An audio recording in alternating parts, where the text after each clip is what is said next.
వెండి, బంగారం ఒక్కసారి దారుణంగా పడిపోయినాయి. వెండి అయితే ఏకంగా రూ. 1,00,000 పడిపోయింది. 5,000 పెరిగి, 10,000 పెరిగి, 20,000 పెరిగి ఒక్కసారి రూ. 1,00,000 పడిపోయింది. అదే సందర్భంలో బంగారం ధరలు పడిపోయినాయి. గత కొన్ని రోజుల నుంచి ఈ పెరుగుదలను గమనించి అప్పులు చేసైనా సరే కొంటున్నటువంటి వాళ్ళు, ఆస్తులు తనఖాలు పెట్టి కొంటున్నటువంటి వాళ్ళు ఒక్కసారిగా నష్టపోయేటటువంటి పరిస్థితి. నిన్న కిలో వెండి మొదట రూ. 21,860 తగ్గింది. అదే మొదట రూ. 1,00,000 తగ్గింది కిలో వెండి. బంగారం రూ. 21,860 తగ్గింది. కమోడిటీల ట్రేడింగ్ జరిగే మల్టీ కమోడిటీ ఎక్స్చేంజ్లో 10 గ్రాముల బంగారం ఏప్రిల్ కాంట్రాక్ట్ ధర 1,80,499 దగ్గర 99 దగ్గర ప్రారంభమై 1,83,493 దగ్గర పెరిగి తర్వాత ఏకదం 1,50,849 దగ్గర కనిష్ట స్థాయికి దాకా అక్కడే ముగిసిపోయింది. 18% పడిపోయింది.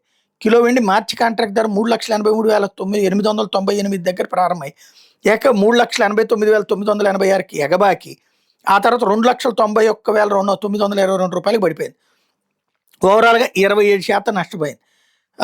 ఏంటయ్యా అంటే అకస్మాత్తుగా ఎందుకు పడిపోయింది అన్నది ఎవరికి అర్థం కాలేదు. బంగారం రూ. 21,860 పడిపోవడం, అదే సందర్భంలో వెండి భారీగా రూ. 1,00,000 పడిపోవడం అన్నటువంటిది.